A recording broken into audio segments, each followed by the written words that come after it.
feel low, you can still go. Even when you feel slow, you can still go. Even when there's no hope, you can still go. I never answer to no, man, I still go. And good evening, everyone. I'm Rich Mancuso. Welcome to this live edition of Keep It in the Ring. Once again, Thursday, October 7, 2024. Glad to have you with me. Glad to be that I'm with you and you with me. This Thursday night combat sports, of course, we talk the boxing, the pro wrestling, some MMA, and much more. And thanks for your continued support. Some of the fights on the calendar, as always, scrolled at the bottom of your screen, including two good fight cards this weekend. We'll get to that later in the hour. And also my social media handles. Again, X, Twitter, Ring786, Facebook.com, Rich Mancuso, where you can get me. Also, I'm on Instagram. And read my content on Latinosports.com, NewYorkSportsDay.com, String Punk Entertainment, and some other outlets. I welcome your comments. I want you to like and subscribe to my channel here on YouTube, Rich Mancuso, and also the String Punk Entertainment. My good producer and buddy, Scott Kirsten, once again behind the scenes with String Punk Entertainment, and also the AGT Network, and like the Keep It in the Ring page on Facebook. Again, thanks for your support. Let's get this hour going. Got a lot to talk about, including the first order of business when we go to cover the boxing, as always, the calendar picking up for the fall as we get towards the year-end calendar in this great sport I love, that you love, known as pugilism boxing, of course. And it was about redemption this past weekend, and redemption for O'Shaquie Foster. You know, redemption in boxing is so good. It's good to see when a fighter comes back from a controversial loss and his title is stripped or blatantly robbed by the three judges at ringside I call three blind mice. And that happened to O'Shaquie Foster in July against Concepcion. You know, Robson Conceição, who was, he's a good fighter. There's no doubt about it. And that fight, they first fought in July, you know, many said could have gone either way. And many said, though, that it was a blatant highway robbery decision that went against Foster. And so his tight and going with the title that he defended. And that wasn't fair. So immediately there was a call for a rematch, and that's when we call redemption. O'Shaquie Foster's return back in the ring, and once again a champion, rightly deserved, that he should have still had going into the fight. Of course, it's important for any fighter to overcome adversity and to overcome a decision that was as farce as it was in July at his hands that happened and shouldn't have happened. And of course, redemption is so important for a fighter to get even, more so to get a title back. The WBC super featherweight title is around O'Shaquie Foster's waist once again. So a wrong turned into a right Saturday night, as seen on ESPN Plus, and Top Rank, the promoter, up in the Turning Point Casino, right next to the International Boxing Hall of Fame. And again, when you go back to overturning a decision and dealing with the adversity as Forster did successfully, redemption's so important. We have seen this in boxing over the years.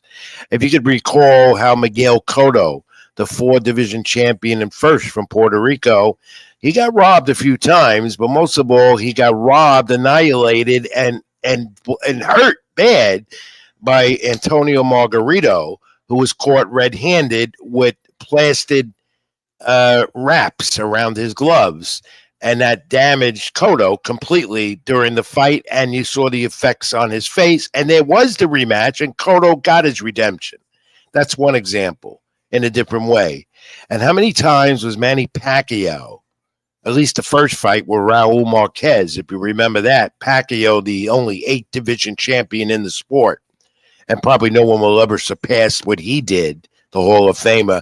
And how many times have we seen not Pacquiao Marquez where it went the wrong way, and many still say to this day, and as much as I love and appreciate Timothy Bradley, the Hall of Famer, how much Timothy Bradley did not beat Pacquiao in their fight and took Pacquiao's title at the time. It happens in boxing. It's a part of the sport. It's controversial. And they always say again that if you don't knock your opponent out, then it goes into those hands of the three judges, the three blind mice at ringside. So if you don't knock the guy out, you never know what those three judges at ringside are seeing from three different perspectives, meaning three different angles. And that happened to Foster the first time they fought. Shaki Foster this time, he was in control. This time the judges got it right. Close fight again, just like the first one. But this time the three judges at ringside, the three blind mice, as I say, got it right. 115-113 for Conceição, and two judges went with Foster, also 115-113. It was a 12-round split decision. So Foster moves on, gets his redemption. And he switched from southpaw to orthodox, which is also something he wanted to do and did it really well. The 8th round, he took control. The 10th round, he caught Conceição. The punch stats tell the story. Conceição threw 565 power punches at 25%. Foster, 40% of those punches. And in rounds 11 and 12, Conceição had 18 punches were the difference. As you see on the punch stats, as Scott Church, my producer, will scroll it up a bit if you can read it. Punch stats, CompuBox, which again, tell the story and the outcome of fight more so than what the judges might see at ringside. So now Shaki Foster is a two-time champion. Good for him. Super featherweight champion, again, out of the WBC. And he said after the fight, after his redemption win, that he wants the winner of Oscar Valdez and Emmanuel Navarrete, two of the top fighters in that super featherweight division.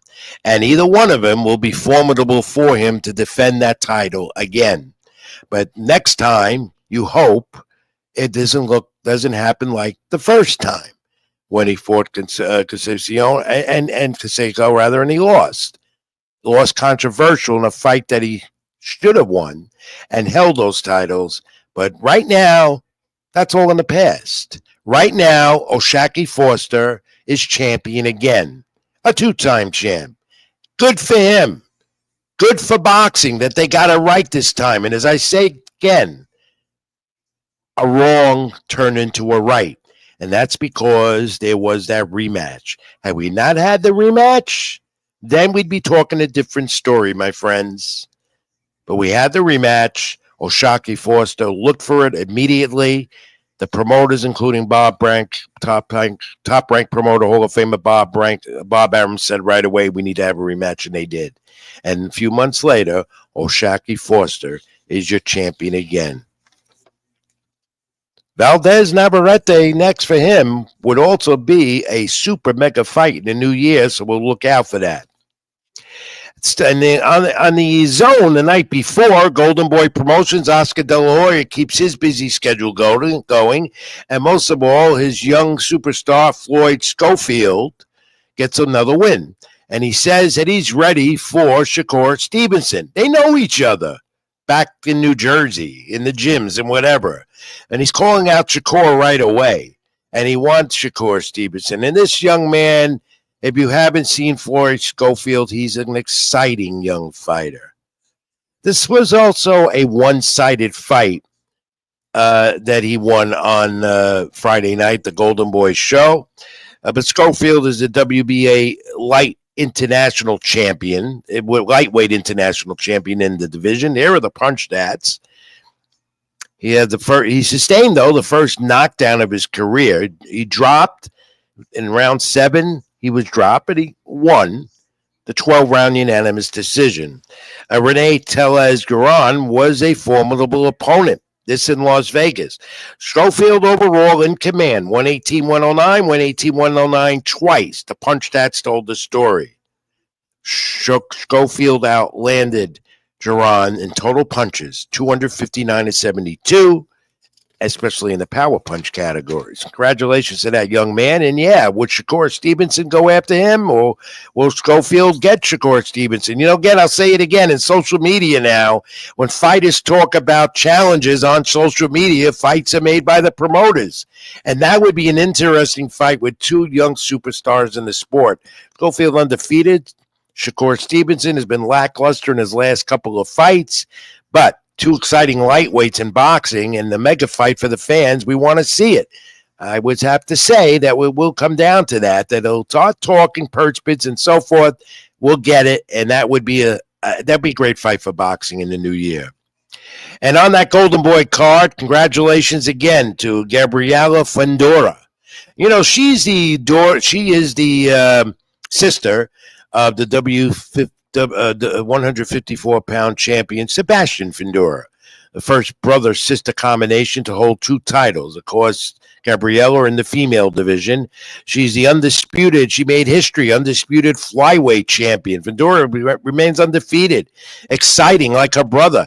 15-0, 7 knockouts. Historic. She's got all the belts now.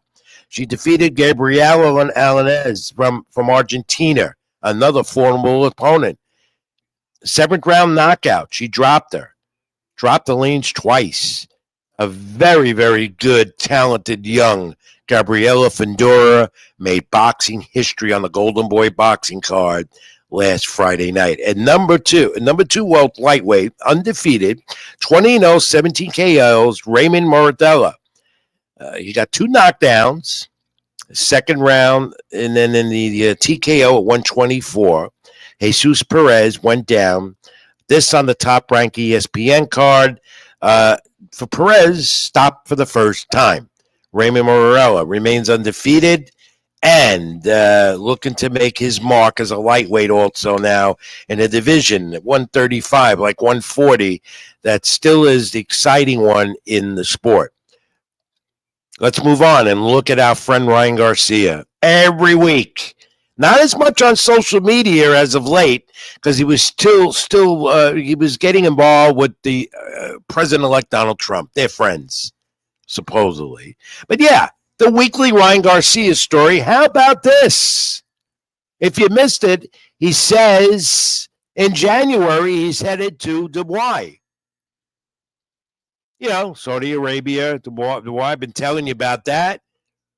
He's suspended here in the United States, but he could fight anywhere else. Suspension April 1st would be lifted in the new year. Still talk, Garcia and Devin Haney will rematch. There's been a little talk about that, more buzz about it as well, and I guarantee it's going to happen. There'll be a rematch, and I bet it's going to be next year.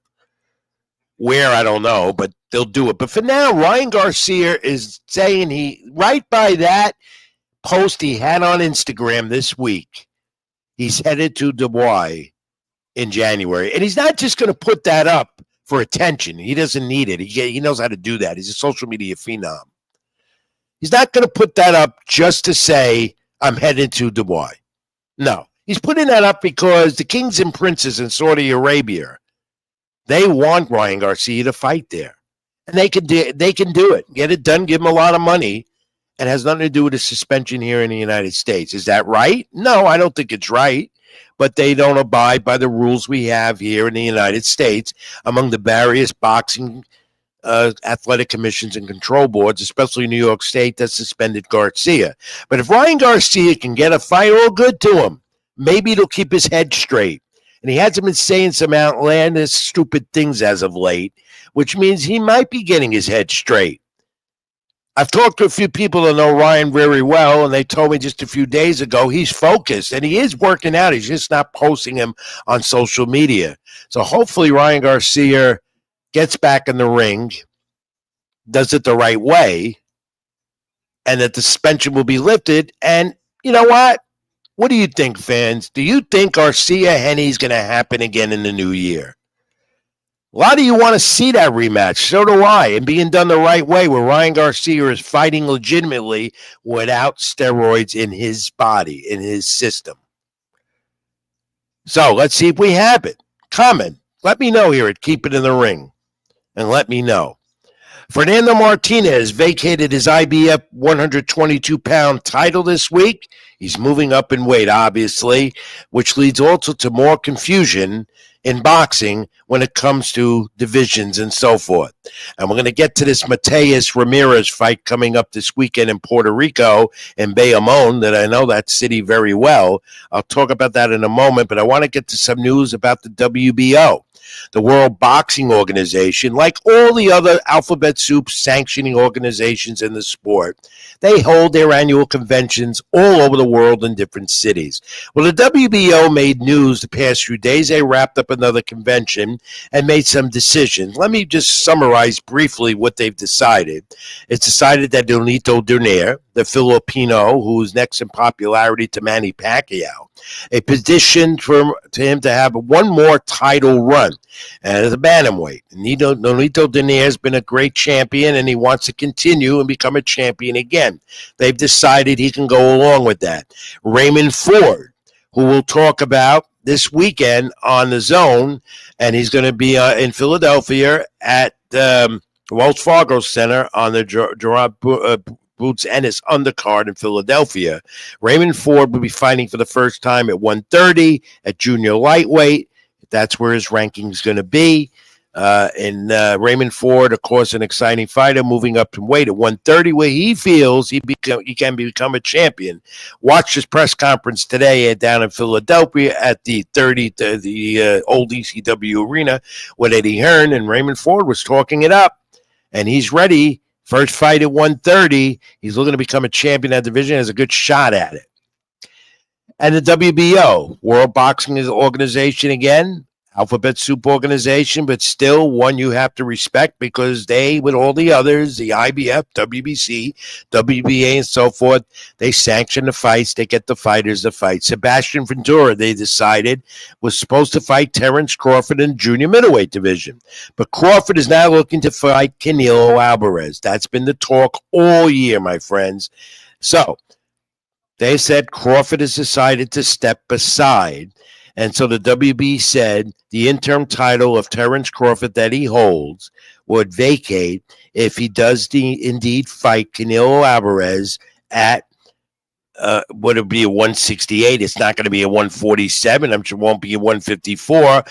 The question is, WBO, and the question to everyone is Canelo Alvarez ever going to fight Terrence Bud Crawford?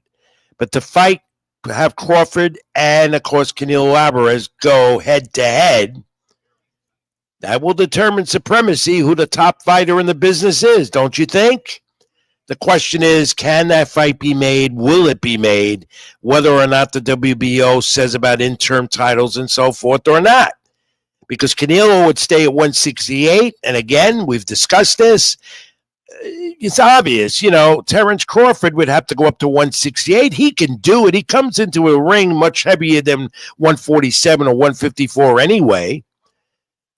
A fight like that would be mega for the sport. Not only does it have all the implications of who the best pound-for-pound fighter is, and many say they're 1-2 in the sport, but it draws the interest for you, the fans. I don't know if that'll happen. There's buzz and talk about it. But WBO is saying the interim status of Terrence Bud Crawford would be lifted if indeed he decides to take on Canelo Alvarez. And here's what the WBO said more about it, if you missed it. They said that it would make sense, just as I said, that it would interest fans, just as I said, but they have strict and consistent policies when it comes to regarding interim titles. Someone explained to me, in all the years I'm in boxing, you a former fighter, a current fighter, or whoever you are, what does an interim title mean? What does it mean? We know what the word interim means, temporary, but where in boxing do you say someone is an interim champion? We never had that back in the heyday. We have it now because there are so many divisions and alphabet soup organizations that make these decisions in boxing, and indeed we have this now going on with the WBO and Terrence Crawford. And the WBO said this: it reserves the right to have a trilogy fight between Alexander Usyk and Tyson Fury for the unified heavyweight titles. Of course, Usyk and Fury will close out this busy year of a boxing calendar on December 21st in Saudi Arabia, the rematch we had earlier this year that Usyk won.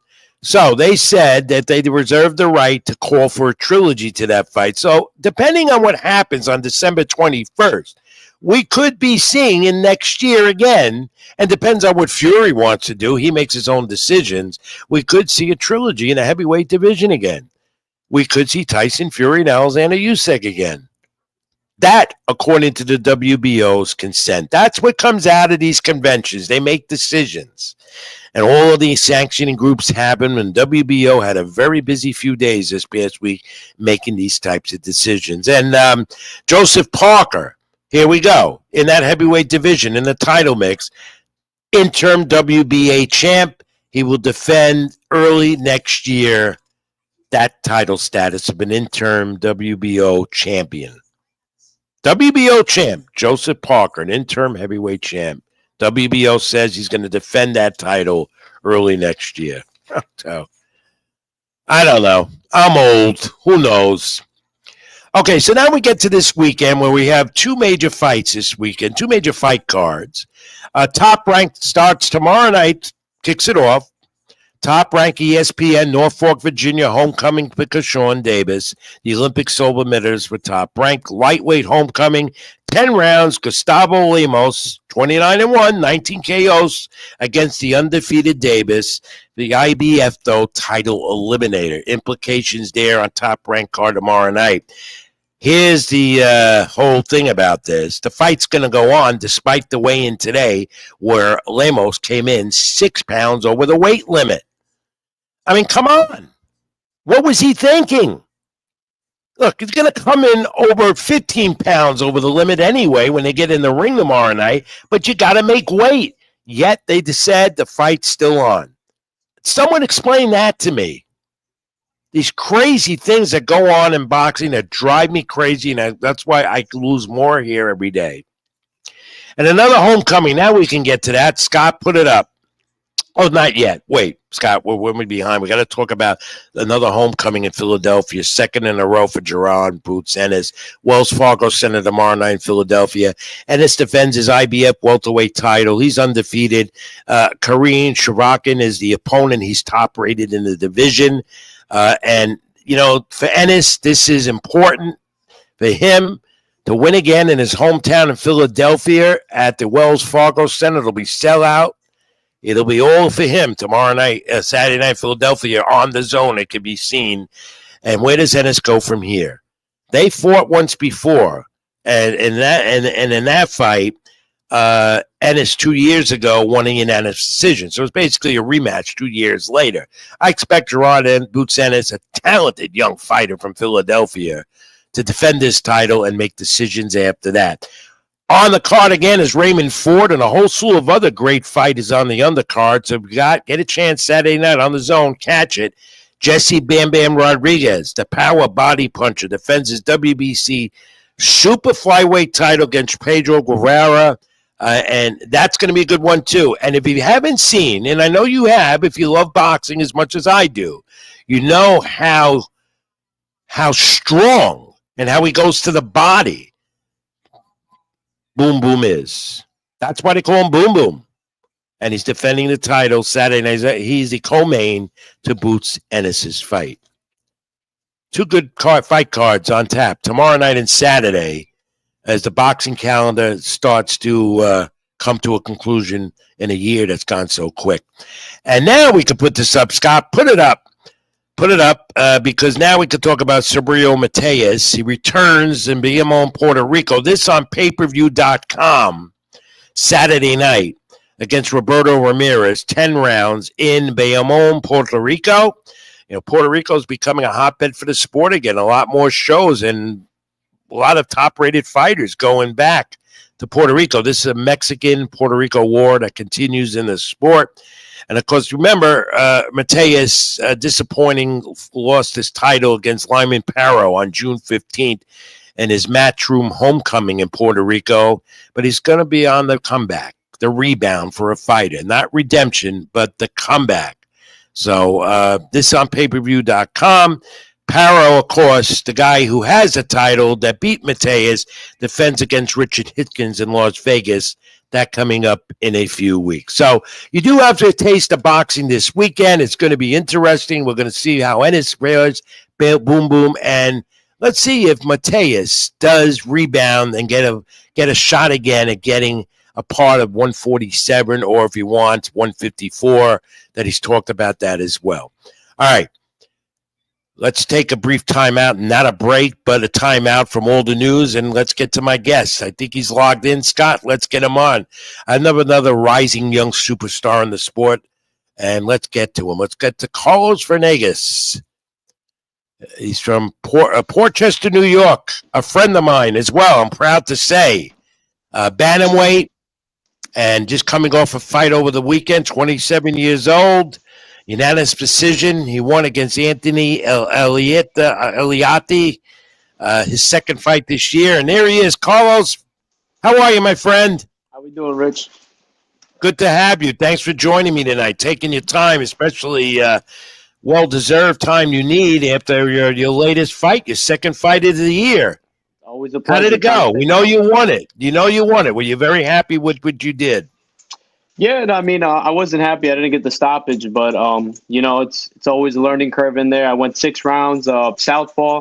I've been working on that a lot in the gym, and I'm glad that it worked out in the fight. I won every single round. I would have loved the stoppage, but we didn't get it this time. But you learn every time you're in the ring, and I think I learned that I can fight orthodox and southpaw now. So, but you never had any. You didn't have any doubt about the outcome. No.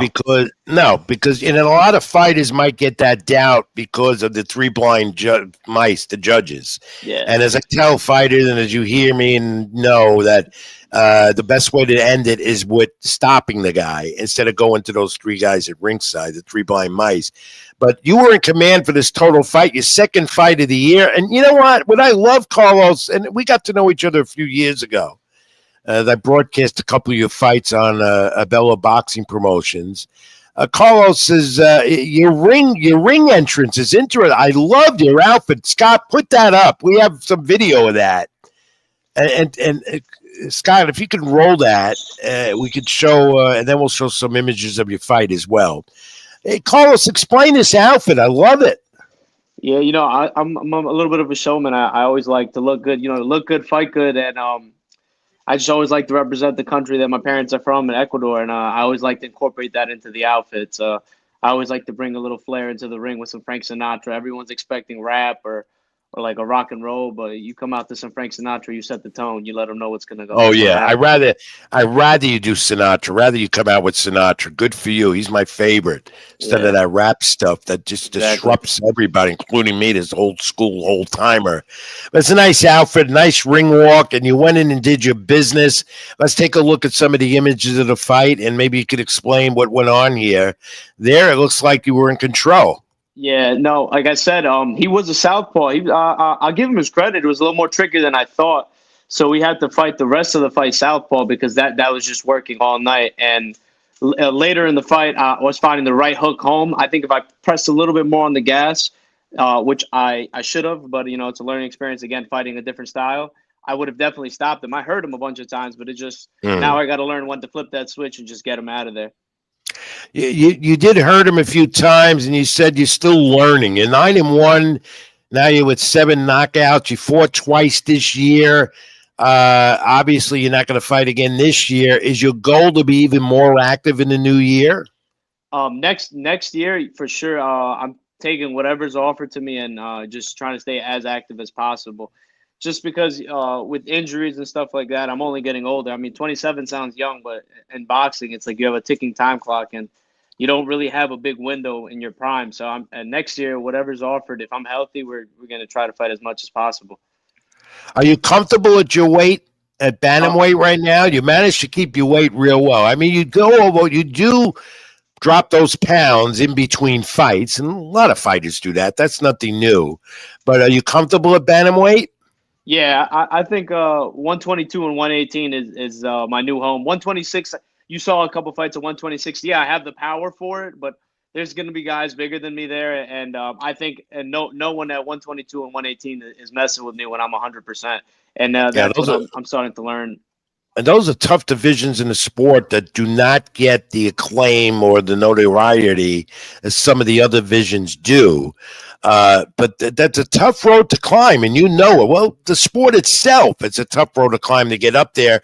What do you got to do in the new year as you move ahead to make yourself more known and ranked among those alphabet soup organizations? I'm just gonna take, like I said, the bigger fights that get offered to us. If we get the right times to have a full camp, or you know me, I'm in the gym all year round. But when that phone call comes in, we're taking, like I said, next year we're taking all phone calls. So whoever's above me right now, I'm ranked 28th in the U.S. and I think 230th in the world. Whoever's in front of me, I'm coming for all those numbers. Like I'm trying to be in the top 10 or top 20 next year for sure before the year ends. So how many fights would that have to take for you to get to that top 20, 15 into the top 10? You got 9 wins now. I How mean, much more does next it year, take? I would say I like 4 fights. I think by the end of next year, I think I should have at least one big fight, and then that'll definitely be my coming out party, so everyone knows about Carlos all in Venegas. Yeah, and you've told me time and time again how important it would be to your career to get a championship, whether it Yeah. be one of the major ones or one below to work your way up. And you do put a lot of work into it. I've seen you in the gym. I see how you train. I know how dedicated you are to the sport. And you train up there, what, Main Street Boxing up in New Rochelle?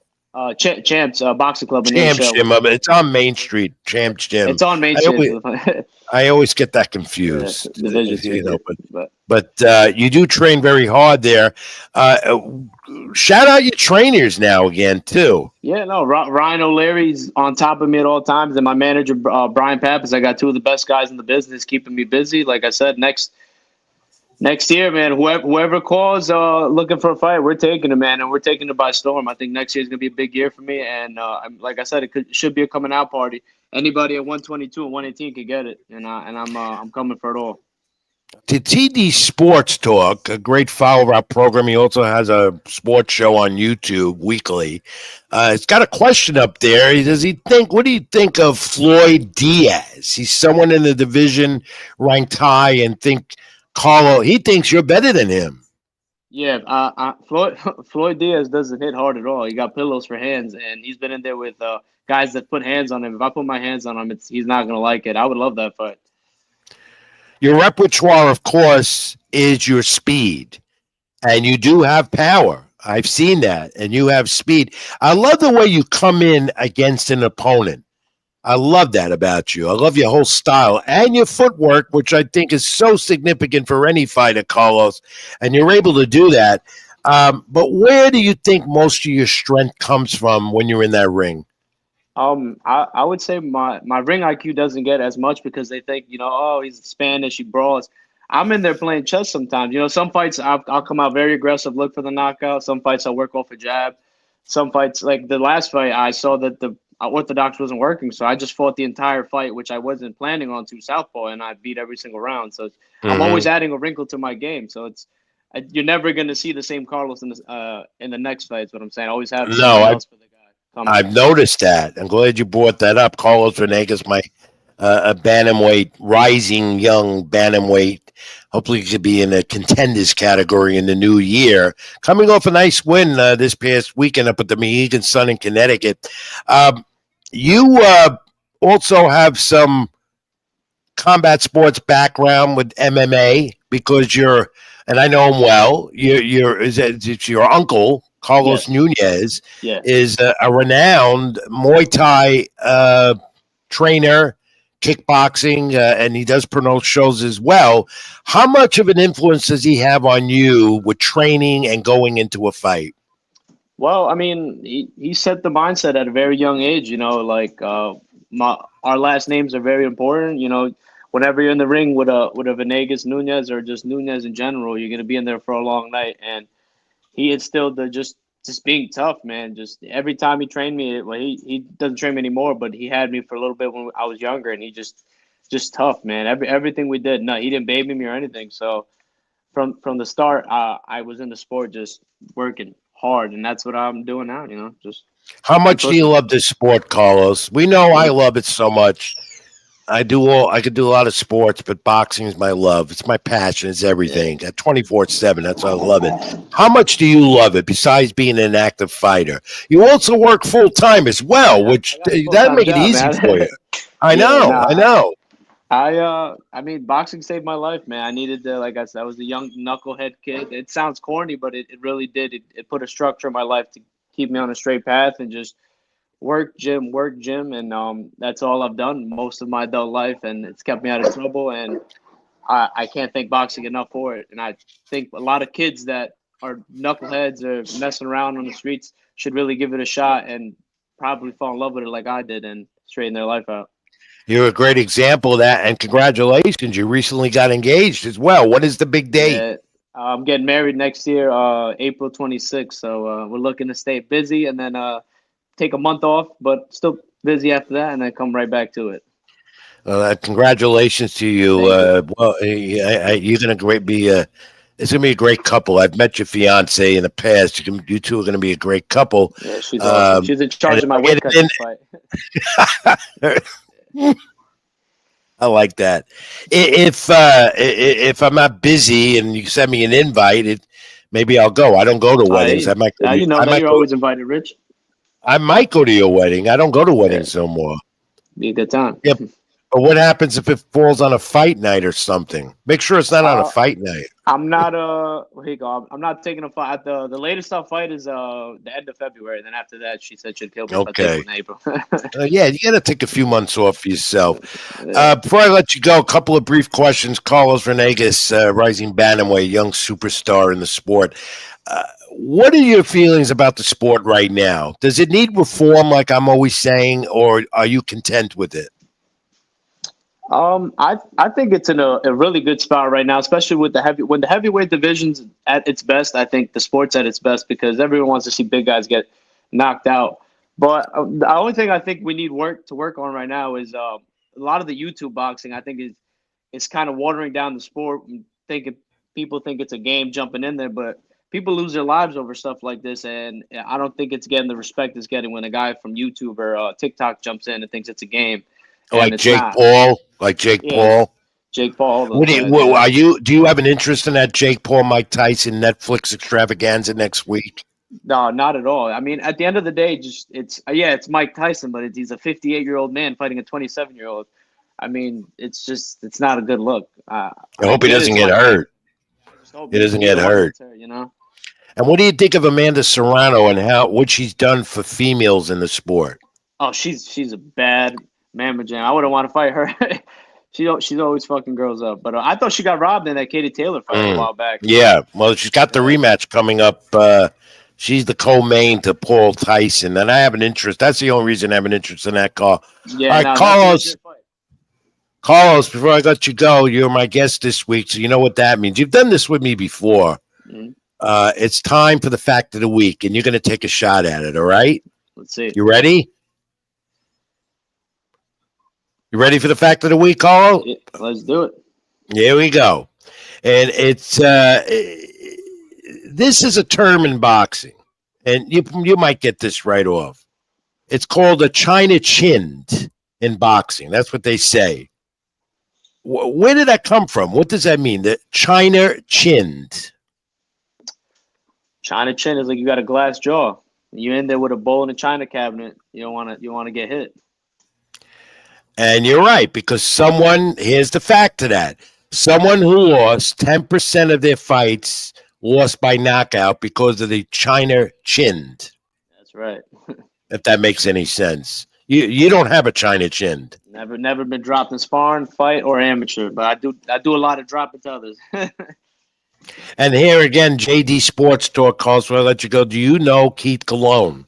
No, I don't know him, but I know he's a good fighter out of Jersey.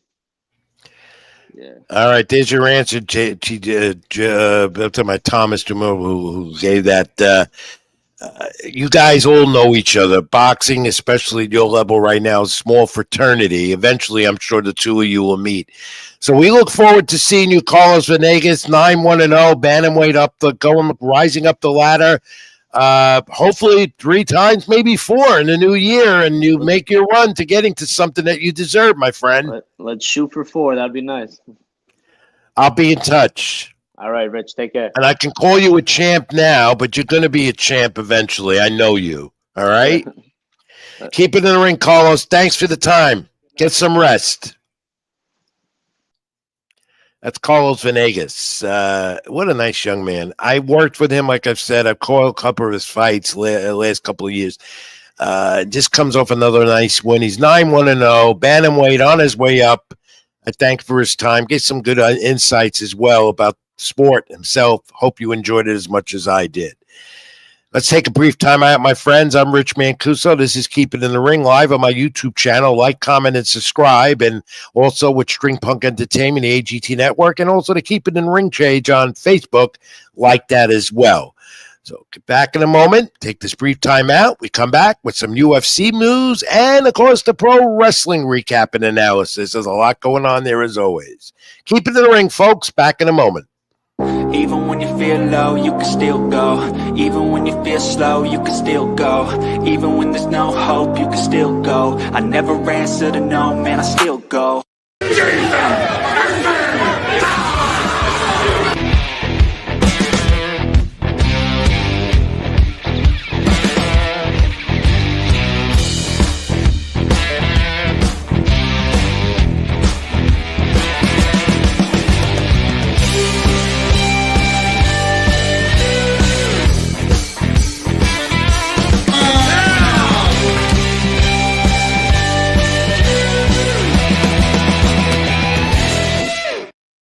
Even when you feel low, you can still go. Even when you feel slow, you can still go. Even when there's no hope, you can still go. I never answer to no, man, I still go. Pandemonium will be here in March, and we'll get more to that. You can keep seeing those promos week after week here on the program. Rich Mancuso here. Keep it in the ring. Thanks for being with us this Thursday night live here on my YouTube channel. Like, comment, and subscribe. String Punk Entertainment, AGT Network. Like the Facebook Keep It in the Ring page. I always got content going up on there. And read my content. LatinoSports.com, String Punk Entertainment, NewYorkSportsDay.com. All right, let's go on and move on here with the UFC and the news out of the MMA. A good end of the year fight was announced coming up in the octagon for welterweights. Ian Machado Gary against Joaquin Buckley, December 14th down in Tampa, Florida. That's going to be a good one. 2 great welterweights if you're an MMA fan. And welterweight champ Bilal Muhammad pulled out of his first title defense against the undefeated Rockrani in UFC 36 on December the 7th. And that's sad to hear. And this news coming out of UFC 309 next weekend, Madison Square Garden, New York City. They had to revamp this whole card, but still, it's a good one because you're going to see John Jones, a heavyweight, and you're also going to see Michael Chandler on that card. So if you have tickets for that, still at Madison Square Garden, UFC 39 is going to be a good one also on pay-per-view, ESPN pay-per-view. Boots Ennis fight again this coming weekend is going to be very, very interesting. He's fought this guy once before, and usually when you fight a guy second time, you know him, and then again, you don't know him. So we're going to see how that transpires and tell you more about it next week when it's over. But that's, again, on the Zone on Saturday night. All right, let's move to wrestling now. Let's go to WWE. And let's look about Crown Jewel that happened on Peacock in the latest PLE event. Crown Jewel, Saudi Arabia, 6 years now. Triple H is thrilled with their aligning and how they've been doing this every year. But this, the Crown Jewel Championships, they're only doing that once a year. And they're getting the rings, as you saw. And it's a big ceremony. Of course, Cody Rhodes beats Gunther. Liv Morgan, Nia Jax beats her.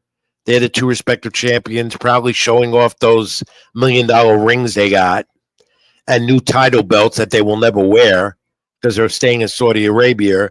A lot of implications are coming out this building into Survivor Series. And this highlight here, Roman Reigns and his bloodline faction with the two Usos and how they keep getting annihilated by Solo Sikoa and the other factions of the new bloodline. This whole family feud continues.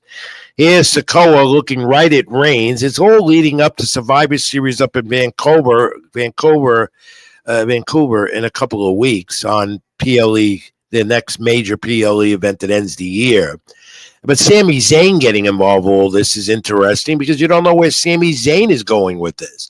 Is he going to be with Sikoa or is he going to be with Reigns? He inadvertently knocked Reigns down, which led to all types of questions that continued on Monday Night Raw that was pre-taped Monday night. It wasn't live.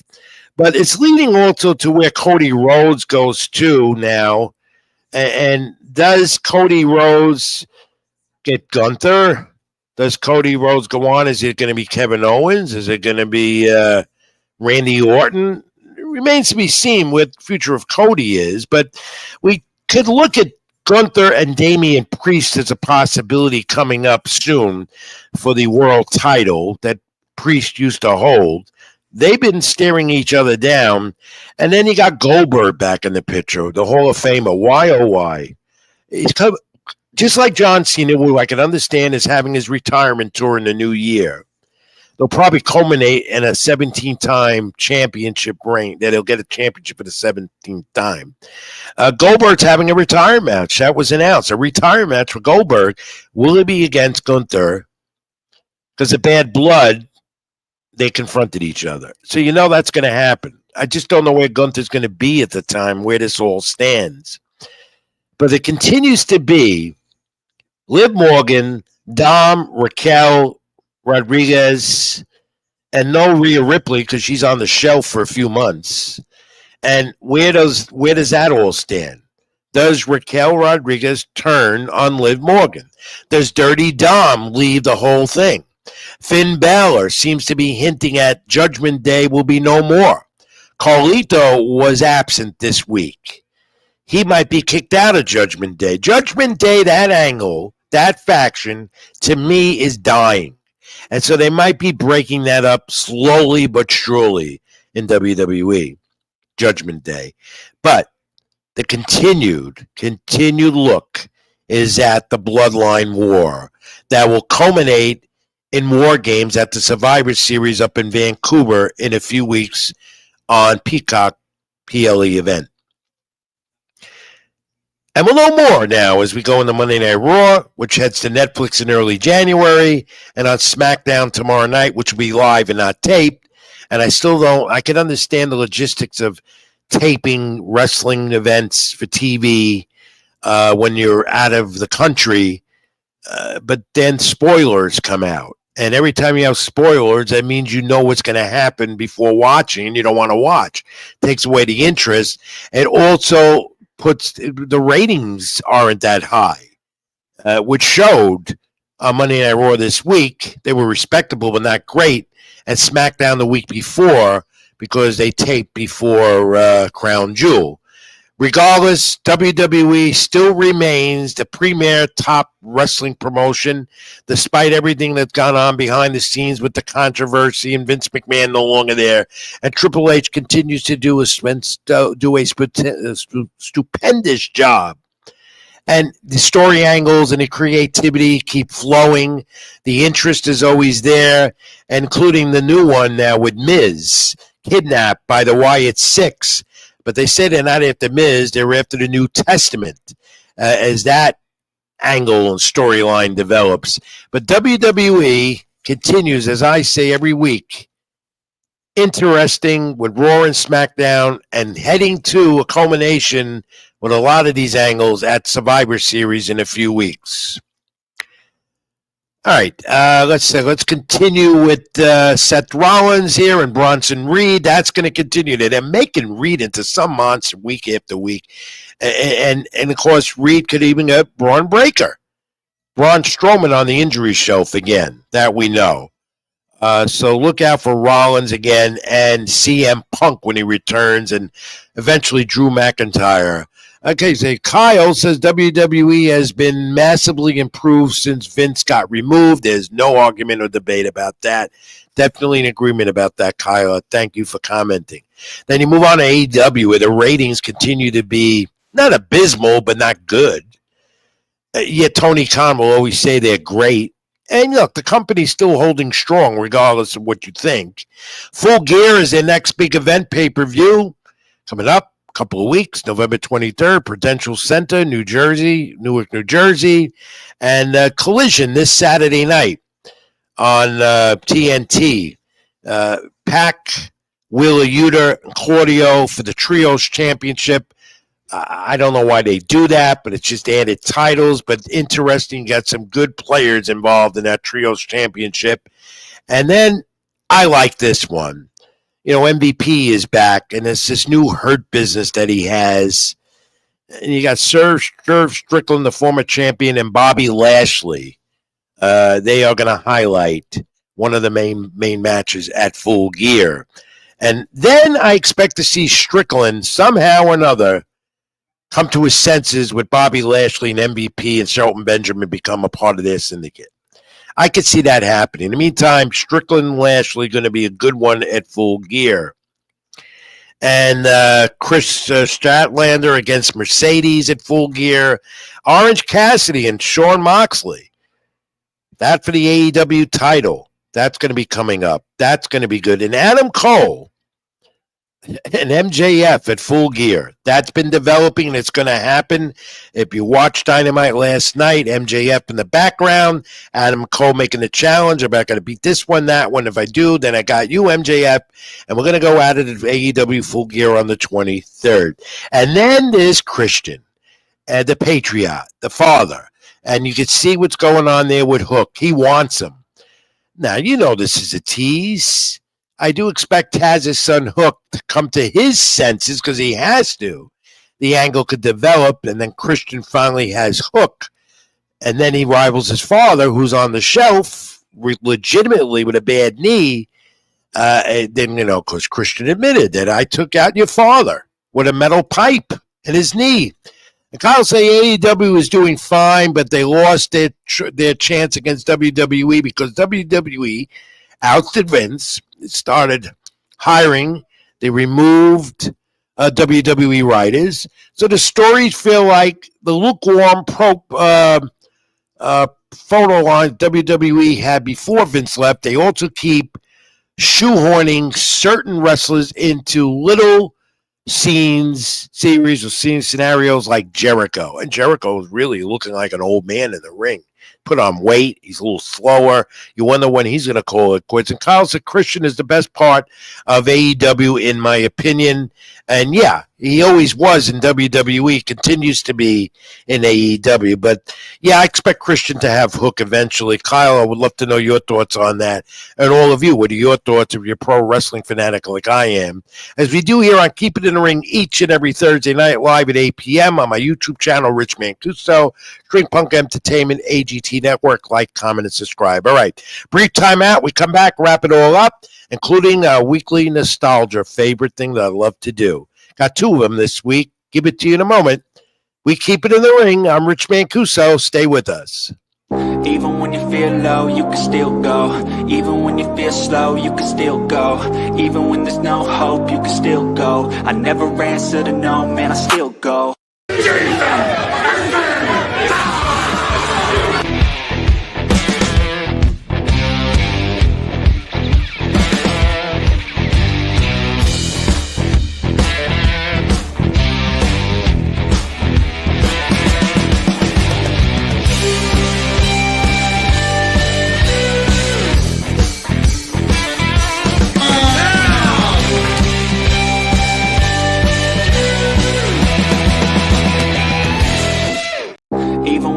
Low, you can still go. Even when you feel slow, you can still go.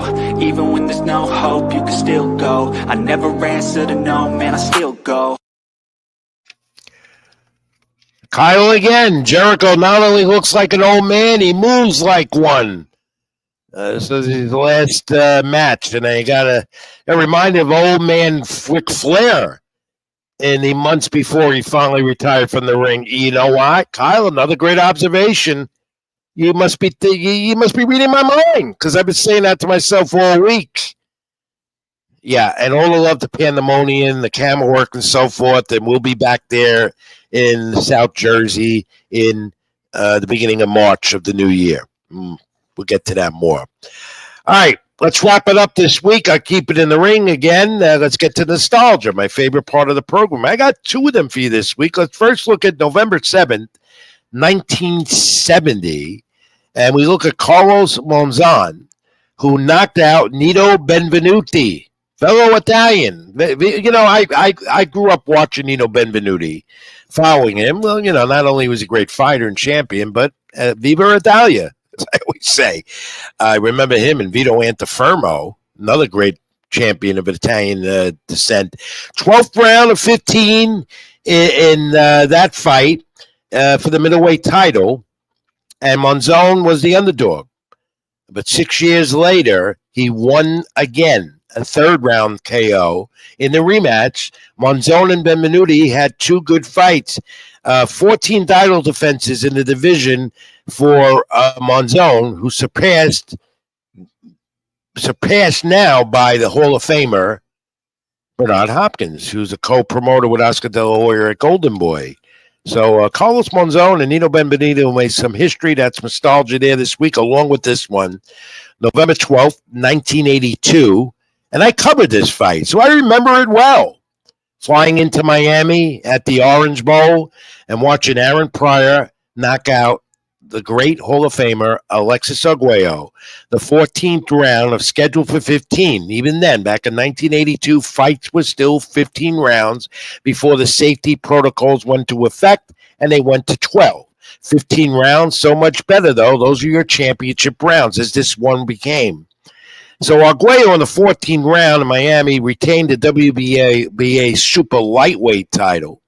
The first of two meetings between the two, because the first one was a little controversial. And the reason was not because it went the other way with the decision.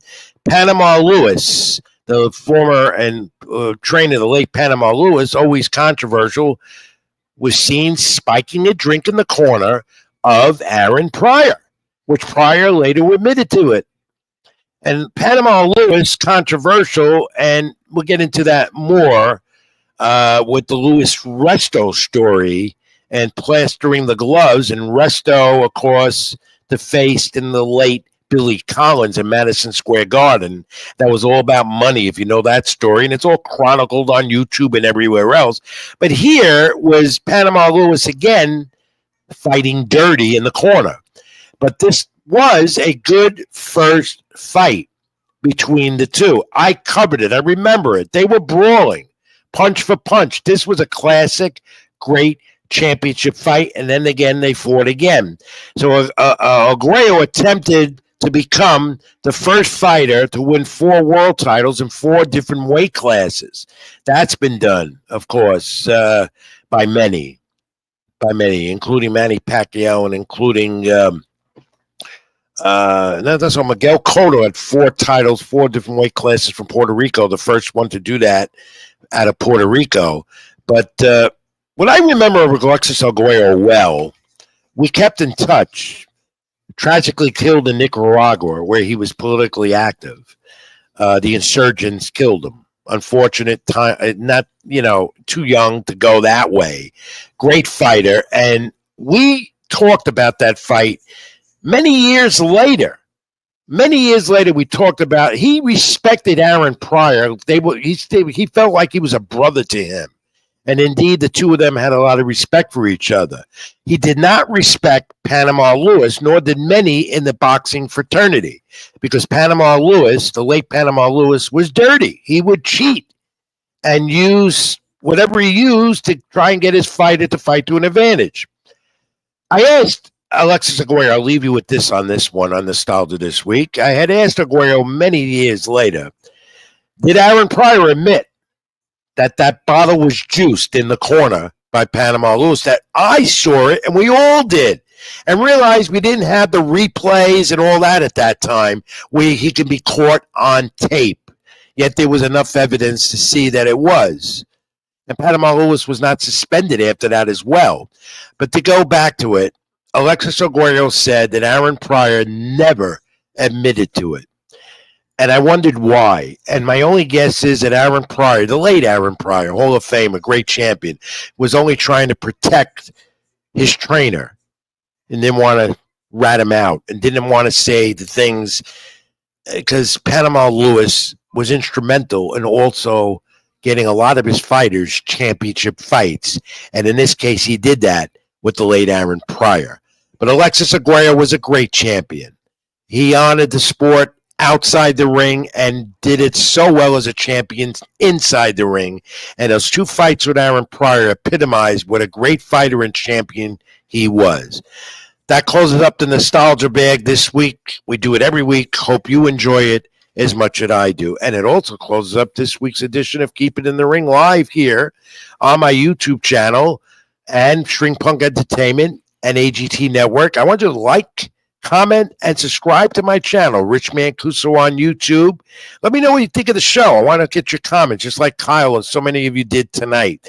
Also, like my page, Keep It in the Ring on Facebook. Would appreciate that. My thanks to Scott Church. And again, as always, my great producer puts up with me every week behind the scenes. Does a great job with String Punk Entertainment. And Carlos Venegas, again, the rising bantamweight. Thanks for joining me again. Great interview. Continued luck and success in your boxing career. He's got promise. He's got potential. And I think he's going to get there. And I'm going to tell you that more, that Carlos is a friend, but I also see the talent in him as I see it in every fighter that I've seen in the past 43 years of my career covering this great sport we call boxing. The wrestling is another story. And maybe one day the book will tell it all that I'm planning to do. And that'll happen too. Retirement for Rich Mancuso. Everyone asks me. I don't know when. I'll tell you this, though. This week's show right now is on retirement because I'm getting the cue from Scott. Let's go. Call it a night. And with that, I will call it a night. So I want you all to stay well, as I always say. God bless. Be good to each other. And as always, as I say every week, and to every one of you, keep it in the ring. I'm Rich Mancuso. Thank you for watching. Even when you feel low, you can still go. Even when you feel slow, you can still go. Even when there's no